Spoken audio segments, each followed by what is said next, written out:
Ինչն է պատճառը, որ այսքանին դիրաբեդել է ետք, մեր վարչապետը որոշած է դարձյալ Մոսկվա երթալ եւ Մոսկվա երթալը այն պայմաններում դակ, որ Հայաստանը ամբողջությամբ գտնվում է Ռուսաստանի լծի տակ։ 3-4 տարի է, ինչ 4 տարի, ավելի շատ։ Բղավում ենք, ասում ենք տղեկ, մի օգտագործեք այդ Yandex-ները ռուսական ծրագրերը։ Այդ տվյալները օգտագործվում են մեր դեմ։ Խոսքը գնում է նրա մասին, որ Ռուսաստանի հետ շփումը մեր անվտանգությանը ահավոր մեծ հարված է հասցնում։ Եվ մենք ամեն անգամ դրանում համոզվում ենք։ 3 անգամ Նիկոլը հայտարարեց, որ ինքը գնալու է Ռուսաստան, 1 ժամ հետո Ալիևը ասաց ես չեմ գնում։ Սա ինչ կնշանակի։ Սա կնշանակի, որ Նիկոլը Թրամփի երեդորապանությունը գիտեք, Ռուսաստանը ուժեղ է, պետք է խոսի Ռուսաստանի հետ, այսօր գսե մենք հոգնած ենք, պիտի գրվին այս մարտիկ, մինչև երբ պիտի գրվին երկու կողմը։ Շատ եմ սիրում այս հարցը, որովհետև շատ հեշտ է պատասխանը։ Պատերազմը տևելու է մինչև վերջի Ռուսը։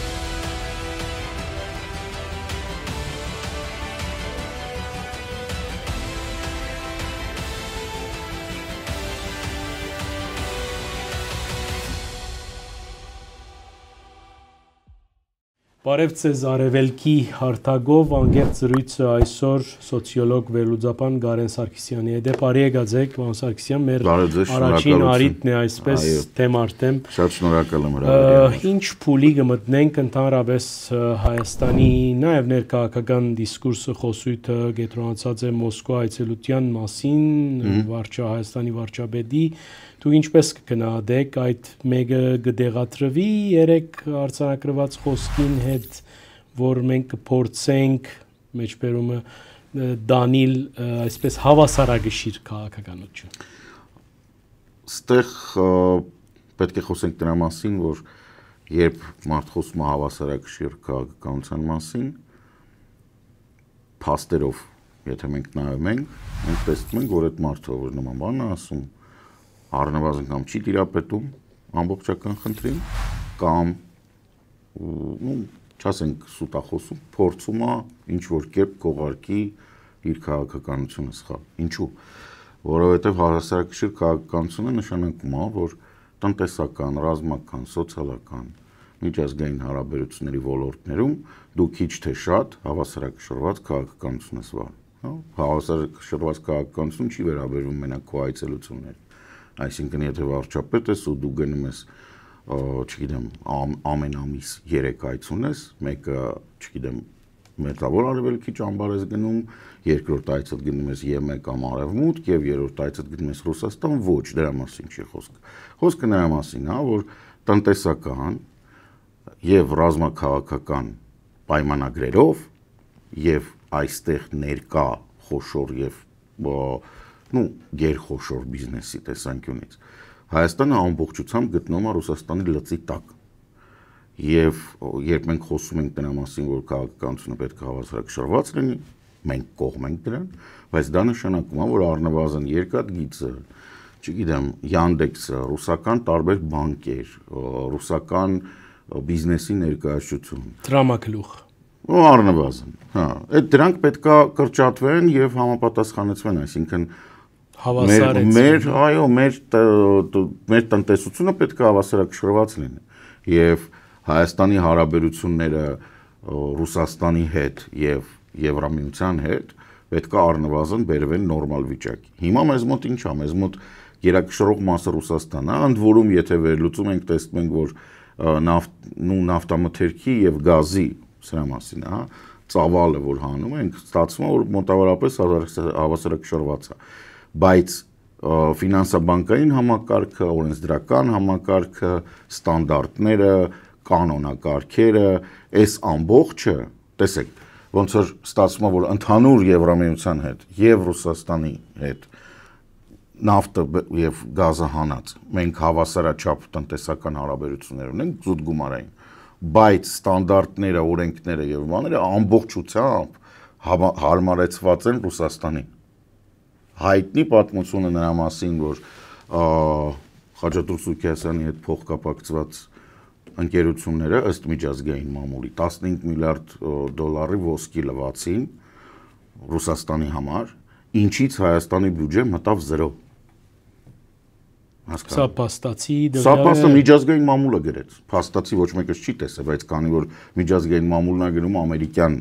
վերահսկողության տակ գտնվող մեծ հաշվով, հա, ընկերությունը այդ ժամանակը լա, խոսքը 23 թվականի 24-ի սկզբի մասին։ Եվ մենք փաստացի տեսնում ենք, որ այդ ամբողջ ծավալը 15 միլիարդ դոլարի, որը ոսկին ու Հայաստան չեկավ, ընդ որում մարդիկ էլ ասում որ հա չի եկել։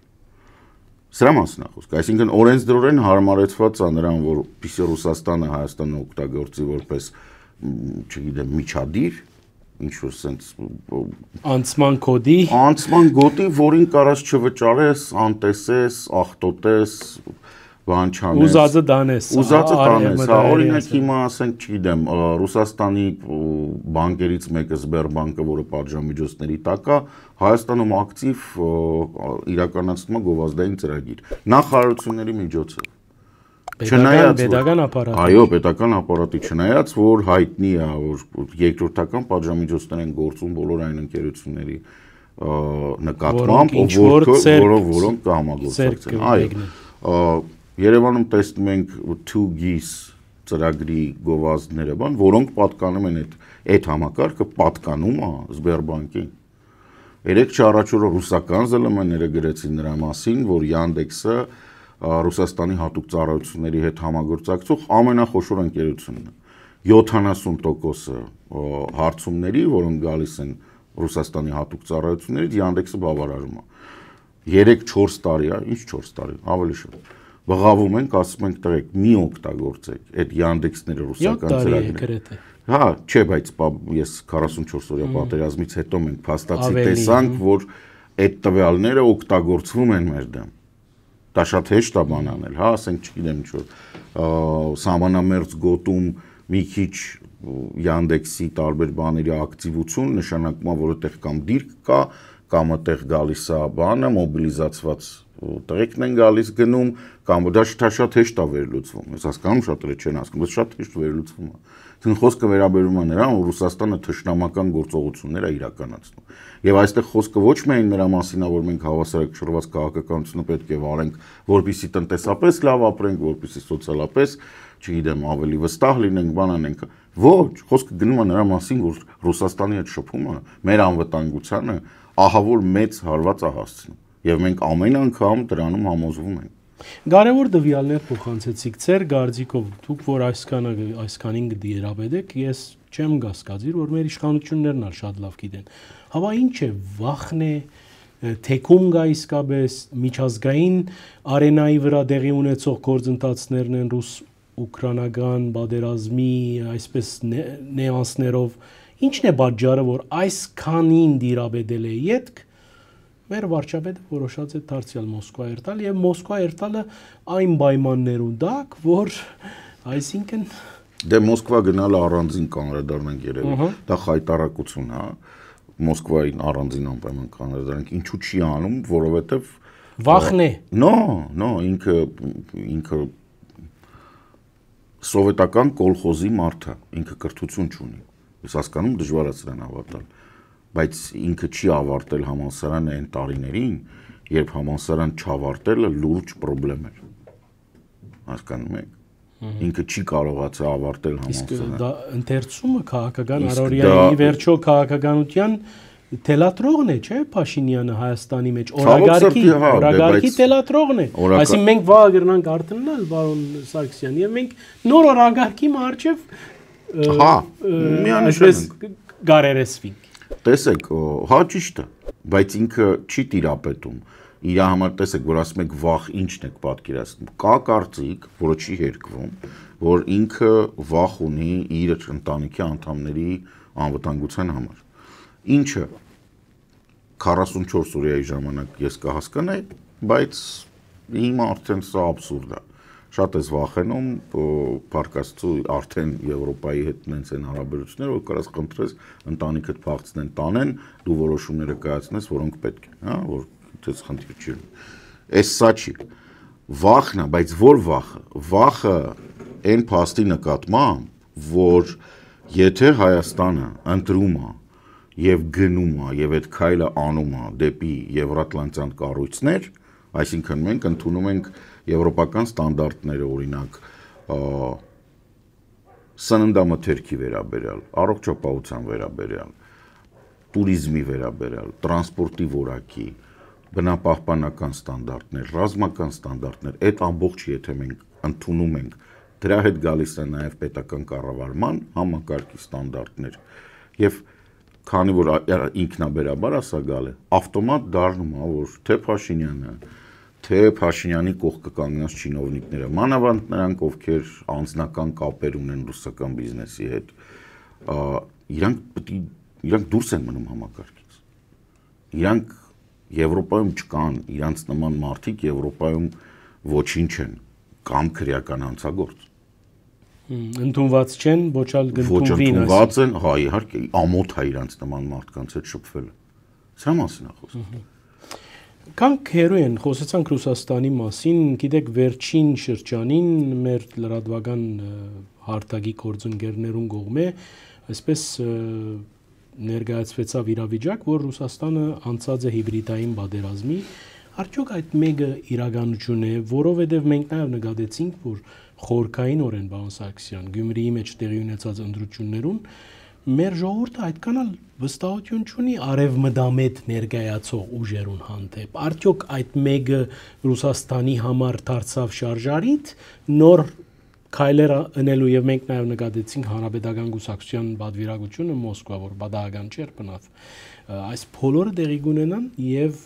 մենք կխոսենք հիբրիդային նոր ալիքի մասին։ Իրականությունը ուր է այս բոլորը։ Նախ նոր չի։ Լավ եք նկատել։ Հիբրիդային պատերազմի կարանք ասենք նոր փուլ, բայց պատերազմը նոր չի։ Գյումրիի ընտրությունները դա ուրիշ պատմություն է։ Գյումրիում արևմտամետ ուժ կոչված է։ Տեսեք, տեղական ինքնակառավարման, հա, չէ, տեղական ինքնակառավարման մարմիններում աշխարհաքաղաքական գեոպոլիտիկ որոշումներ այդ չափումներով չէ։ Իհարկե։ Աշխատող չեն այսինքն։ Իհարկե ոչ, որովհետև դու ասենք ինչ որ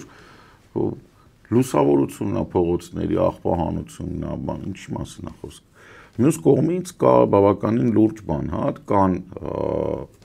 Գյումրին պատկանում է լավեն քաղաքների շարքին, որտեղ տեղական, չասեմ, շովինիզմը եւ քսենոֆոբիան, բայց տեղական ազգայնականությունը շատ ուժեղ է։ Գյումրիում պետք է գյումրեցի լինես, բառեզբուն իմաստով։ Իսկ լեզվիցը սկսած մարդիկ ում դուք կոչում եք արևմտամետ ճամբար, հա, օրինակ այդ մարդիկ ովքեր գնացին այնտեղ եւ իրականացրեցին քայլարշավ, գյումրեցի չէին։ Ոչ միայն գյումրեցի չէին, այլ նաեւ իրանք Երևանում էլ առանձնապես բանում, բացի Արամ Սարգսյանից, իրանք Երևանում էլ հեղինակություն չունեն,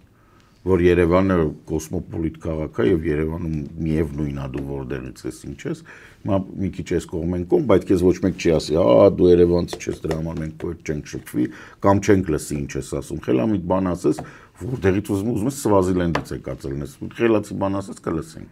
բայց Գյումրիում տենց չի։ Այդպես չէ։ Գյումրիում միանգամից են որ քրթա լինում, դե ասենք գնացել են, լավ, թողենք, սխալ էր այդ տենց, ինչ վերաբերվում է Վարդան Ղուկասյանի ինքը նույն Վարդանիկ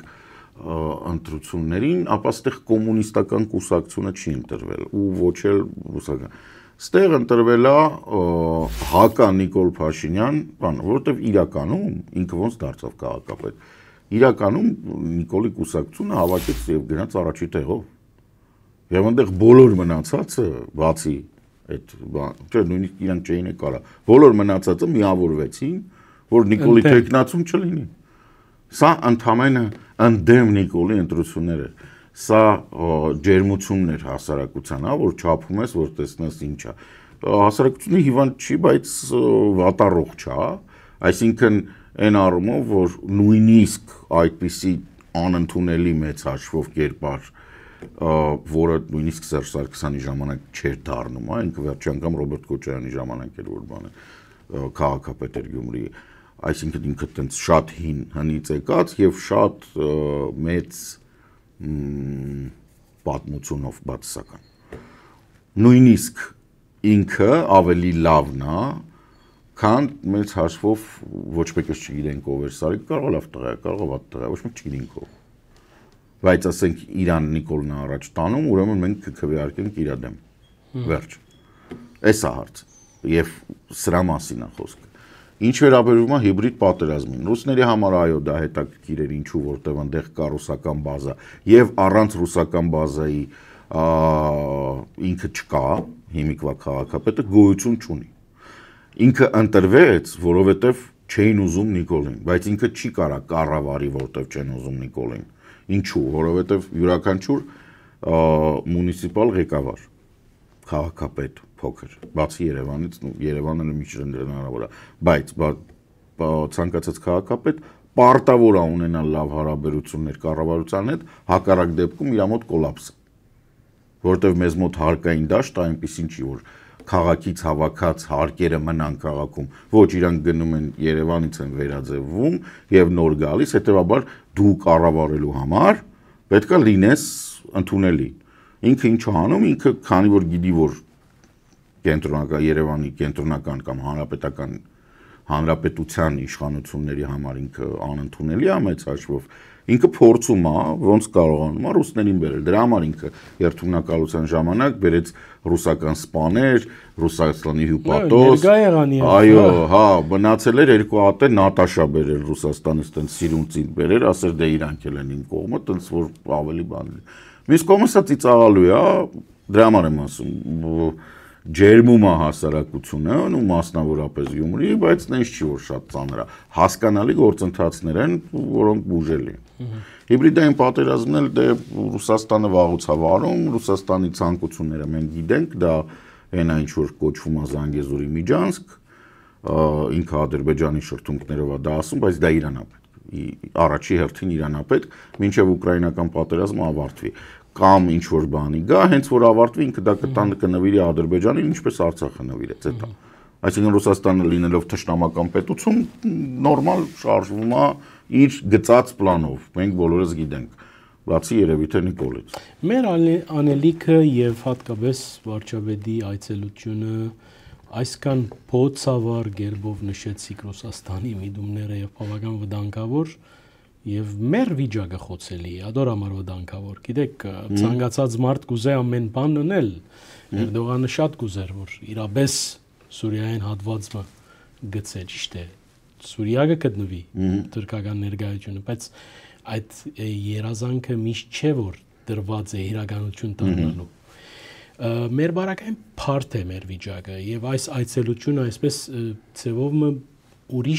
ուրիշ պատգերմը կփորձե ներկայացնել Փաշինյան կամ քիչ առաջ սերասացի համեմատ վախի, մտահոգության, ինչ թուրքը բանա այս մեկը, մանավանդ նաեւ մենք կնկատենք, որ քիձը որպես ԿԲ, այսին որպես իշխող ուժ շատ ավելի առաջադար էր հագարուսական քաղաքականություն դանելու մեջ։ Հիմա խոսույթը կփոխվի եւ խոսվի հավասարակշռության մասին, այսինքն չեմ գիտեր ինչքանով ճիշտ է այս մոդեցումը։ Սա երևի թե կապված է նրանց այդ բրոլիգարխիային, որին ես կոչում եմ մեգա դախլչիներ, որոնք այդ այսպես կոչված օլիգարխներ են, բայց իրանք ուղղակի դախլչի են, իրանք ոչինչ չեն արտադրում, արտադրելու ձև չգիտեն, ձեռներեցության մասին ոչինչ չգիտեն, մեծ խոսում են։ Ստեղից առնեն, այնտեղ ծախեն։ Սա իրենց համար կրիտիկական է, եւ Ռուսաստանի հետ հարաբերություններն են իրենց համար կրիտիկական, որովհետեւ գումար ունեցող մարդիկ եվրոպական շուկայում, ում ես կոչում եմ դախլչիներ, որոնք ստեղի օլիգարխներն են, իրանք եվրոպական համակարգում քրեական հանցագործներ են, ճշմարիտ որ ասենք, հա, որովհետեւ յուրաքանչյուրը մոտ վերջի 10 տարվա մեջ կարելի է գտնել յուրաքանչյուր բիզնեսում ինչ որ մի դրվագ, որը կարելի է մեկնաբանել որպես օրինակ հարկերից խուսափում կամ օրինակ պետական կամ բան չգիտեմ ինչ որ հատուկ պայմանների օգտագործում առավելություն ստանալու համար, ոչ շուկայական հարաբերություններում առավելություն ստանալու համար։ Սա է պատճառը, որ Նիկոլ Փաշինյանը եւ իր կողքի կանգնած այդ օլիգարխատը ստիպում է այս իրավիճակն է իրան տանում Մոսկվա, բայց այդտեղ պետք է հասկանալ, Էրդողանը ասացիք, Սուրիա ասացիք, եթե Էրդողանը Սուրիայում ուզում է վերականգնի ինչ որ մի բան, իր պատկերացրած ճակերտներով Օսմանո կայսրությունը, ապա մենք տեսնում ենք, որ օրինակ նույն Աշարան երեք Մակրոնի մոտ էր, եւ այնպես չի, որ Սուրիայի, այո, մեծ հաշվով Թուրքիո հաշվին, Թուրքիո շնորհիվ իշխանության եկած ուժերը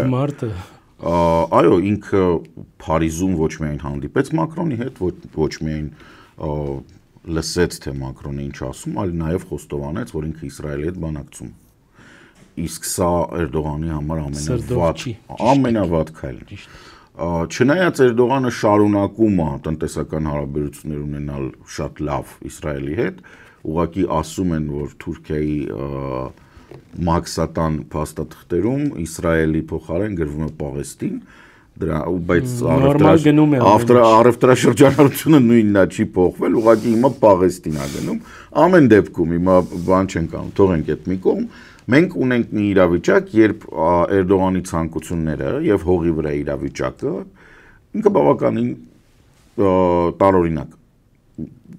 որովհետեւ ինքը շատ մեծ գումարներ է ծախսում տարեկան այդ պահելու վրա, շատ մեծ գումարներ է ծախսել, հեղինակությունն է դրել այդ հարցում, ներքին խնդիրներ կան իր մոտ բազմաթիվ, այդ թվում քրդերի հետ այդ հարցը, որ պետք է բարելավել, բայց մենք տեսնում ենք, որ Թուրքիան ունի այս հարցում քաղաքականություն Սուրիայի։ Ինչ քաղաքականություն ունի Նիկոլ Փաշինյանը եւ իր կողքի կանգնած օլիգարխատը, երբ որ իրանք խոսում են 3+3-ից, Միջին Միջանսկից, ԵԱՏՄ-ից,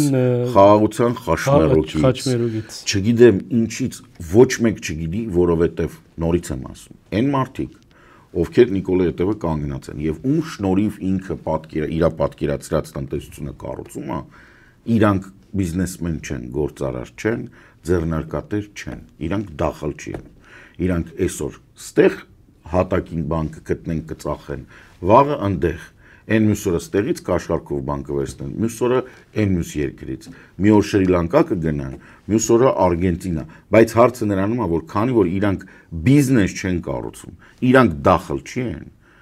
իրանք Նիկոլին ամեն անգամ իրանք դախլի շահույթը ապահովելու համար բան են անում, մեկ տանում են Եվրոպա, մեկ տանում են Ռուսաստան։ Հիմա Նիկոլը գիտի, որ Ռուսաստան ինքը գնում է, ինքը կանգնելու է ռազմական հանցագործ, Հագայի տրիբունալը իրան սպասում է Վլադիմիր Պուտինի կողքը։ Եվ ընդեղով անցնելու է ռուսական բանակը, որը Ուկրաինայում երեխաներ է բռնաբարել, եւ ընդեղով անցնելու է ադրբեջանական այն հատուկ ջոկատը, որը մտել է Շուշի, որը մեր երեխեքին ընդ սպանել է։ Ու Նիկոլը պետք է խելոք իրանց դիմավորի եւ ողջունի, ընդ որում Ալիևը չի գնում։ Նմանատիպ նվաստացում եւ շատ փայլուն եղավ է, ախր փայլունը որ այլանդակություն էր, բայց sense նայեցի, ասես բարձր 3 անգամ Նիկոլը հայտարարեց, որ ինքը գնալու է Ռուսաստան, 1 ժամ հետո Ալիևը ասաց ես չեմ գնում։ Սա ինչ կնշանակի։ Սա կնշանակի, որ Նիկոլը արդեն ինքը Ալիևի չերտալը Ալիևը չպետք է գնար։ Միդի չերտար։ Եթե բարձրացնեք իմ ձայնագրությունները, ես ամենաառաջի օրվանից, երբ հայտարարվեց, որ Ալիևը պետքա գնա, ու սա էլ ասեց Պուտինի հետ խոսած, ասեց ես էլ կգամ, մոտավորապես փետրվարի վերջում, ես ասում եմ Ալիևը ասել եմ, որ չի գնալու։ Ալիևը Նիկոլին կներեք հագցնելու է։ Դա պարզ էր, որտեղ Ալիևին պետքա Եվրոպայի հետ հարաբերություններ։ Ինքը հիմա ցույց է տալիս, որ Նիկոլը ռազմական հանցագործ է։ Ինքը հիմա մեր արցախցիներին ընդեղ որ դատում է, դատելու է որպես ռազմական հանցագործ։ Բաժան բան եք ասում։ Նյուրնբերգի, բա ոնց, բա Նիկոլը ռազմական հանցագործ է։ Որովհետև Նիկոլը գնում է, կանգնում է մանկապիղծ բանակա ողջունում Մոսկվայում։ Եվ Նիկոլը չի կարող ասի Սի Ցզինպինն էլ է եկել։ Սի Ցզինպինը կարող անի ինչ ուզում է, ինքը Չինաստան է։ Ճիշտ եք։ Այս կդրվածքով ճիշտ եք։ Իդեպ այս բոլորեն անտին նաև պիտի ուզեի ցեզ մելսել Ռուսաստանի ղարքավիճակի մասին, Ռուսաստանը այսպես մենք նաև լսեցինք թե թրիչկներու արգախում, համացանցի խափանումներ, այսինքն գայսրությունը պիտի դոնե իր ամիսները իվեր կպատրաստվին այս դոնին եւ ամեն տարի Ուկրաինայո դեպքերն յետ այս դոնը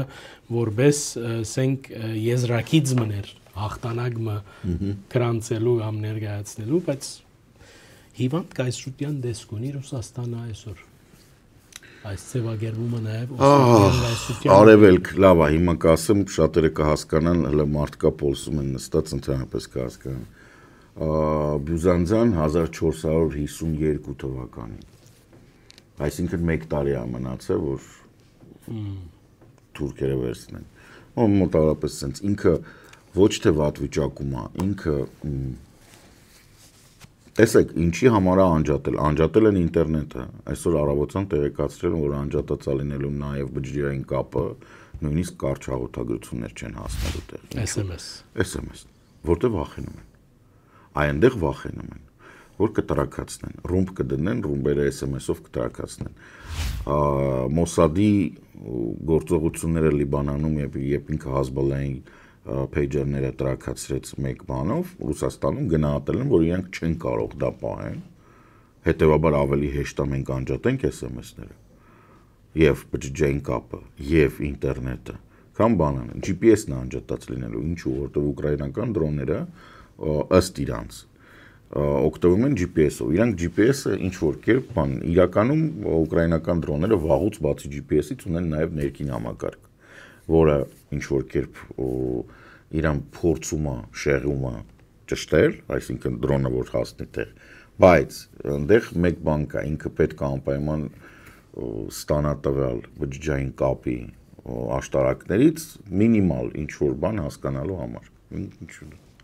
Որպեսզի խնդիր չանի, այսինքն բջջային կապը, GPS-ը եւ այդ ամեն ինչը անհրաժեշտ է իրենց, որպեսզի անջատել, որպեսզի երբ բունկերային առնետը կանգնած լինի սատկած Լենինի լեշի վրա, Նիկոլի կողքը, վերևից մի դրոն գլխին չի շնի։ Էս է հարցը, բայց ինչա կատարվում բանի մեջ, ուրեմն 400-ից ավել չվերթ է հետը ձգվել Ռուսաստան։ Քաոս։ Քաոս։ 100,000 մարդ։ Turkish Airlines-ը այսօր առավոտյան չեղարկել է բոլոր թռիչքները դեպի Ռուսաստանի բոլոր քաղաքներ։ Նորմալ է, չէ՞։ Նրանք բիզնես են անում թուրքերի, ոնց ուզում ես, ինչ ուզում ես արա, մեկը ինչ որ միտը իրանք փողի հետևից են գնում, ոչ թե փոնտ։ Ձեր չի տալի, չենք թռնում, որտեվ ինչու, որտեվ կարող է գնաս եւ չվերադառնաս։ Հա, մեկ է պարզեն, որ օդը փակել են, դրա համար դու այդտեղ մնում ես, բայց խի ես ինքնատիրը ստանեմ Ռուսաստանում մնա, ասենք 2 օր, ամեն օրը փողա, չէ՞։ Ինչ ավելը չգնամ, ջանդամը թե ռուսա չի գա մոտս, հələ սեզոն չի, մինչև սեզոնը կա։ Էդը տենց, Ռուսաստանի կենտրոնական բանկը հայտարարեց, որ բյուջեի դեֆիցիտը, որը որ 1.7 տրիլիոն ռուբլի, լավ թվեր չխորանանք, հա, լրացրել են։ Այսինքն այն ինչ որ տարվա համար նախատեսել էին, լրացրել են մոտավորապես մարտի սկիզբ։ Հիմա արդեն գրեթե կրկնապատկվել, այսինքն իրանք տնտեսապես էլ չեն կարողանում բանել։ Ռազմական ծախսերը չնախատեսված բյուջեի մեջ աճել են 20%-ով։ 20%-ով աճել են ռազմական ծախսերը։ Okay, բյուջեի ճեղքվածքը ահա որ է, նավթի գինը ամենակարևոր Ռուսաստանը որտեղից է իր սևը եկել։ Նավթի գներն է։ Իրանք բան ունեն, խնդիր ունեն նավթի գինը ռուսական Urals տեսակի բանը, որը բրենդից ինչ որ թիվ ներքև է, մայնուսով է գնում։ Բյուջեն հաշվարկած է, որ այդ իրանց Urals-ը բոլոր պատժամիջոցները հաշվի առնելով լինելու է $70։ Ինքը հիմա 52 է եւ շարունակում անկումը։ Այսինքն 40-ը իրենց կենտրոնական բանկի սցենարով համարվում էր ճգնաժամային սցենար։ Իրանք բան են անում, ստրես տեստ են անում, $40 դեպքում ռուսական նավթի դիմաց։ Դա կոլապսն է Ռուսաստանի։ Պաշտոնական։ Հիմա 52-ը եւ անկումը շարունակվում է, որտեղ սաուդիները ասեցին, որ իրենք այլևս չեն պահելու այդ բանի այդ կոവിഡ്ի ժամանակ ստեղծված այդ գների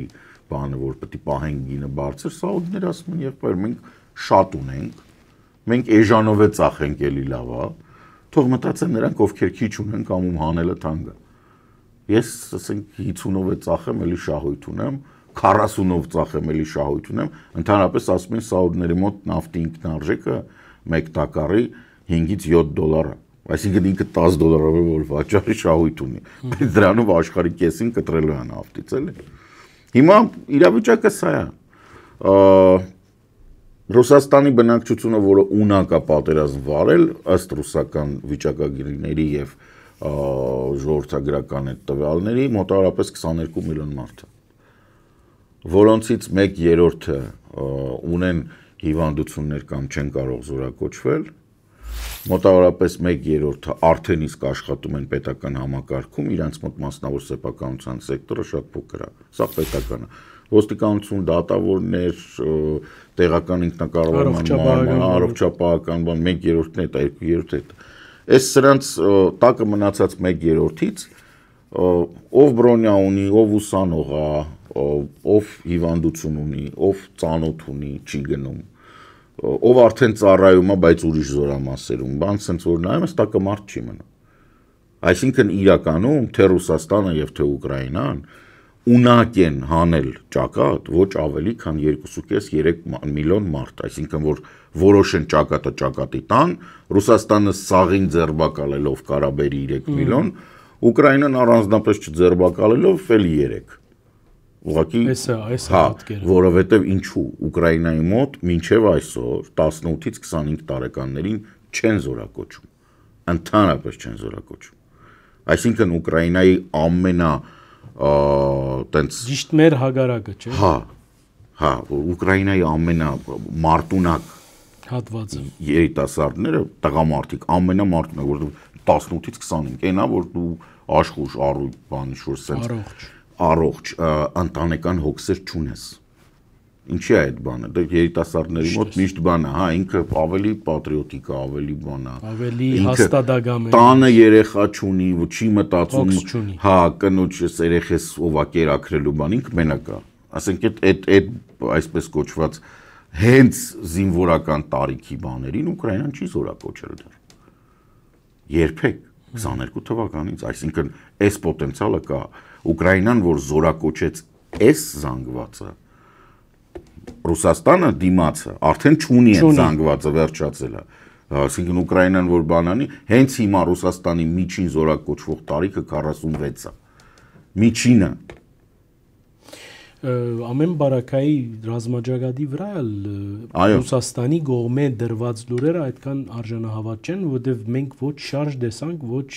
առաջացած։ Ես դες ասեմ ավելին։ Ազատագրություն չնայած Սպուտնիկի գլխավոր լուրը ազատագրություն։ Դա լավն է։ Ես ասեմ մի բան ասեմ, 24 թվականի ընթացքում Ռուսաստանը Ուկրաինայում առաջ խաղացում է ունեցել։ Այդ թվում Կուրսկի մարզը, որը որ Ռուսաստանի տարածք է եւ Ուկրաինան գրավել 24-ի հունվարի 1-ից մինչև 24-ի դեկտեմբերի 31։ Ինքը մոտավորապես 3-4,000 քառակուսի կիլոմետր առաջագնացել։ 4,000 քառակուսի կիլոմետրը հիշեցնեմ։ Դա մոտավորապես Արցախի բան տարածքներ։ Այն 5 շրջանը, որը որ անախատեսվում էր, որը պետք է պատերազմ անեն։ Մեկ տարվա ընթացքում Ռուսաստանը, որը որ լսում ես, ասում ես, ախպերս ոնց ընդհանրապես լուսինը պատտվում աշխարհի շուրջ, լուսինը մենակ Ռուսաստանի շուրջ պետք է պատտվի, տես ծանրակաշիռ մի հատ մի հիվանդ հիմար յադեկով նստած տենց որոշում ենք, ասում ենք պարզվում չէ, եղբայր։ Այդ որ բղավում եք բան եք անում 4000-3800 քառակուսի կիլոմետր գնաց։ 3800 ոչ մի բան է դա։ Ոչ մի բանի մասին։ Եվ այսքան տրված ռեսուրսը։ Ասեմ ավելին, Ռուսաստանը կրիտիկապես կախված է այնպիսի երկրից, որը Հյուսիսային Կորեան է։ Հյուսիսային Կորեան, հա, 10000 զինվոր է բերել եւ ասեմ, Կուրսկի մարզի ազատագրումը հիմնականում իրանց, այո, իրանց շնորհիվ է։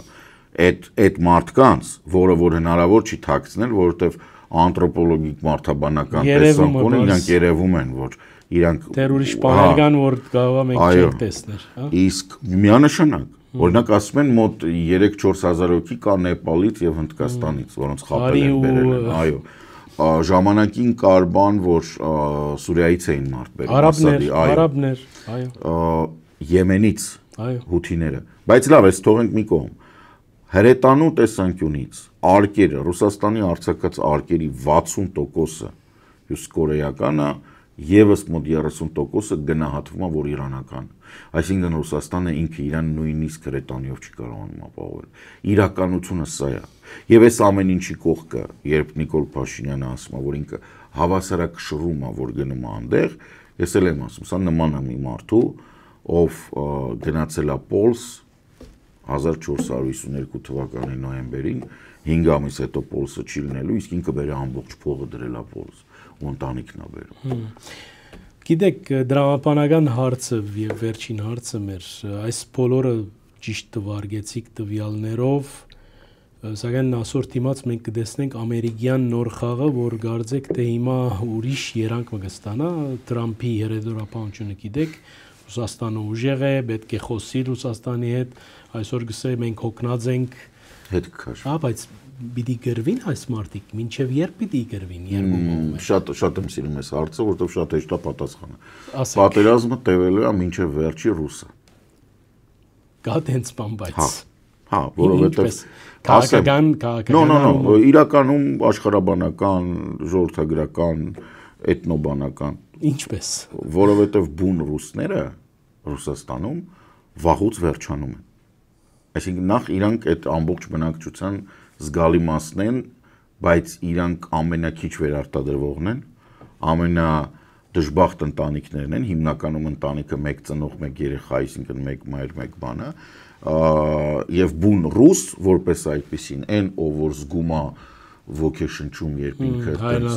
հայրենասեր է, որ Ռուսաստանը բան, դրանք քիչ են։ Հիմնականում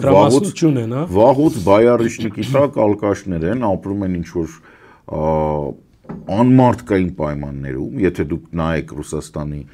հասկանում եմ, մանավանդ մերձավոր արևելքից մեր հայրենակիցների դժվար է պատկերացնել, որ ասեի, չեք վիրավորում։ Ես շատերին ընդեղից, որ մարդիկ գալիս են, ես ասում եմ, տղեկ դուք չեք պատկերացնում ինչի մասն է խոսքը։ Հետո որ դնում ես ուղղակի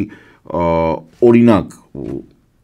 Դուք կարող եք Google-ով կամ Yandex-ով, եթե ձեզ մոտ արգելված չի, նայեք, վերցնեք փոքր քաղաքներ։ Վերցրեք Google-ի քարտեզը թվային։ Մոսկվան եւ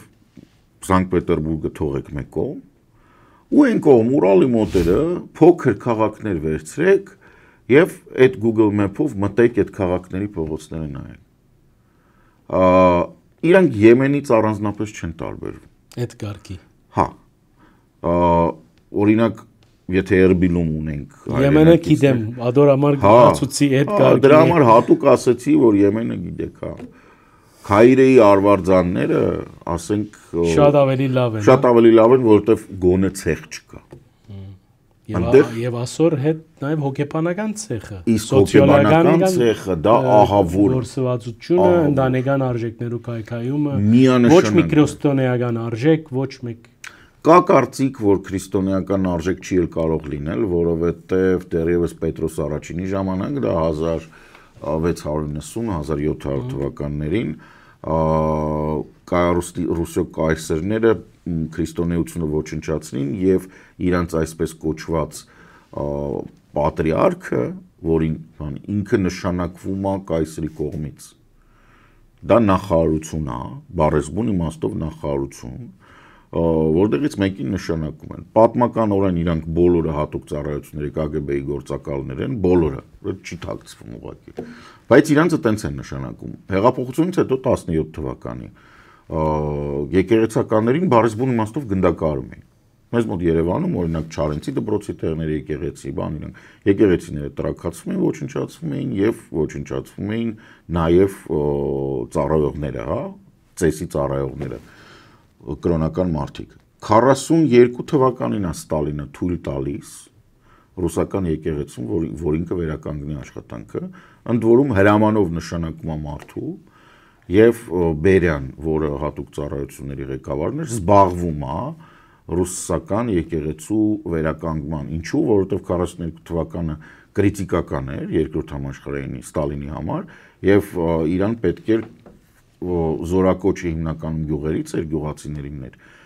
անկիրթ էին, նենց չի Ռուսաստանում էլ բան, կրթված չէին։ Իրանք գիտեին մենակ այդ, այսինքն կանչում ես դու մարդու, ով ինչ-որ մի բանի համար պիտի մեռնի։ Քո համար չի մեռնի, որովհետև դու կուլակաթափ ես արել, դու հանցագործ ես, դու ով ես, դու բոլշևիկ ես, դու իրանց ծորեններ հետ բերեցին եկեղեցին եւ ասենք դա հայտնի փաստ է, որ իրանք սկսեցին ինչ որ տեղ օգտվել։ Այո, Ռուսաստանի եկեղեցին տոմոս չունի։ Վերջերս ուկրաինական եկեղեցի եւ ռուսական եկեղեցու հետ կոնֆլիկտի ժամանակ բացահայտվեց, որ բանի հունական ու օրթոդոքս եկեղեցու ղեկավարը որ Պոլսում նստած, երբ տոմոս տվեց ուկրաինական եկեղեցուն, ընդունեց որպես, այո, նու տիեզերական չէ, բայց ինչ որ իրանց կարգավիճակով, բանը այդ ժամանակ պարզվեց, որ Մոսկվան չունի, Մոսկվան ոչ մեկ է։ Իրավագարկ չունի, հա։ Այո, ինքը իրավագարկ չունի, ինքը ոչ մեկ է, ինքը աղանդ է։ Այդ կարգի։ Հա, իրանք ինչ էին արել, իրանք երբ Ուկրաինան գրավել էին, ցարական Ռուսաստանը, կայսրական, իրանք ուղղակի գողացել էին այդ, կնիքը եւ աթոռը եւ տարել էին Մոսկվա։ Խորկային է քրիստոնեական ըմբռնումը Ուկրաինայի մեջ։ Հա, Ուկրաինա կաթոլիկ եկեղեցի։ Այո, կա հույն կաթոլիկ, կա կաթոլիկ, կա հայկական եկեղեցի, ահռելի մեծ հայկական անի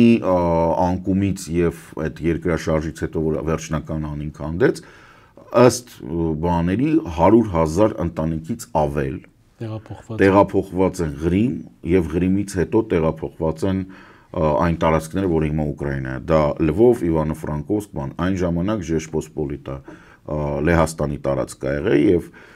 լեհ թագավորները հայերին, օրինակ Կամենից-Պադոլսկ, Իվանո-Ֆրանկովսկ քաղաքները, դրանք ի սկզբանե հայկական քաղաքները թղթերով եղել։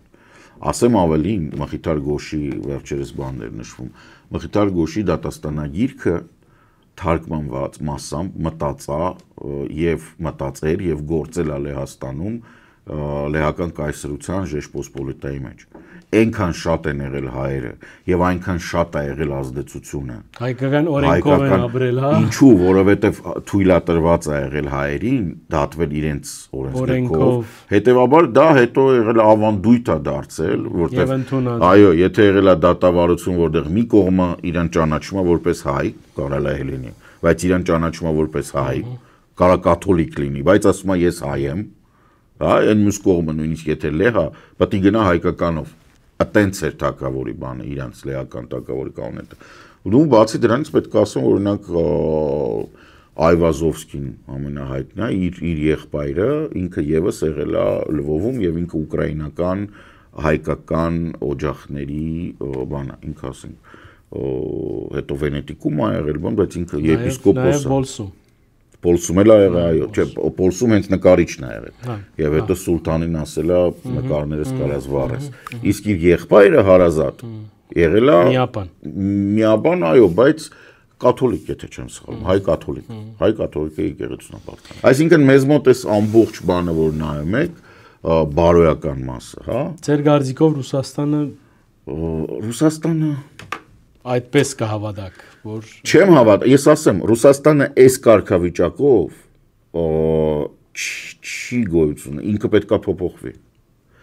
Ինքը կամ պետք է գնա ավելի ուժեղ ֆեդերալ, որը որ Ելցինի առաջի տարիներն էր, այսինքն դաշնային այդ հանրապետությունների դաշնային կտորներին ավելի մեծ անկախություն տալ, որովհետև կներեք շատ մեծ է։ Իսկ Մոսկվան իրականում այս կողմն է, այսինքն դեպի արևմուտք է, այնտեղ այլանդակություն է կատարվում։ Միակ տարբերակը, որ դու կարող ես այդ կոռուպցիոն սխեմաները դադարեցնես, ի վերջո 10 ժամանոց գոտի է այնտեղ։ 10 դու պետք է հասկանաս, այո, երկրի մեջ ուրիշ մոլորակ, հա։ Այո, որովհետև դուք տեսեք, դու հասկանում եք ինչի մասն է խոսքը, երբ Մոսկվայում պետծառայողը գնում է աշխատանքի, Կամչատկայում արդեն քնում են ու այս մարդիկ միաժամանակ աշխատանքի չեն լինում։ Իրանք չեն կարող հեռախոսը վերցնեն զանգեն, որ երկուսն էլ աշխատանքի լինեն։ Սրա մասին է խոսքը, դրա միակ լուծումը այն է, որ դու տեղերում 10 ավելի շատ ինքնավարություն ամերիկյան համակարգով, կանադական համակարգով։ Էլի մեծ է, էլի բան, բայց այնտեղ օրինակ նահանգ կա, Ալբերտան առանձին ընտրություններ անում, Ալբերտայի վարչապետը, ասենք, կարար Տրուդոյի հետ քալատա։ Այս սրա մասին է խոսքը, այսինքն Ռուսաստանը կամ այդ ռեֆորմով պետք է գնա, Կամ մենք կտեսնանք հերթական հոկտեմբերյան հեղափոխություն, կոտորած, այո, կոտորած, այնտեղ չգիտեմ, իրանք իրար կմորթեն, ինչ կանեն, ոնց կանեն, վերջը ամենալավը է նա, որ եթե դարասկզբին 20-րդ դարասկզբին Ռուսաստանը ամենամեծ քանակով երկիրն էր աշխարհում, նու ինչ որ բանով, հա, ինքը ուներ աճ 180 միլիոն միայն ասում էին բան ունի, գյուղատնտեսությունով զբաղվող կամ գյուղատնտեսական։ Հիմա ինքը անկման վրա է։ Այսինքն հիմա այդ հեղափոխությունը բերել է իրան կործանման։ Բյուզանդիայի կայսրություն 1452 թվական։ Կարաս ինչ որ բան անես։ Անգերձ էր մեր զրույցը։ Ես էլ շնորհակալ եմ, չվախեք։ Մեր անգընտիրներն հիշեցնեմ, որ հյուրս սոցիոլոգ Գարեն Սարգսյանն էր։ Խոսեցանք հատկապես ռուս-ուկրաինական դաշնի մասին, Ռուսիո տարբեր նրբերանգներուն եւ ճագերդով ճակատագրի մասին, անշուշտ դիդարգումները միշտ իրն են, նաեւ հայկական քաղաքականության ներքին դրվածքներուն եւ հարաճիգա հավանական սցենարներուն մասին։ Ավարտին հորդորս հետևեցեք մեր թողարկումներուն, լայք մսեղմեցեք, մեկնաբանություն թողեցեք միշտ ընդունելի սահմաններու մեջ եւ այդպիսով խտանած գլակ անգախ մամուլի մեր առաքելությունը բարին ընծես։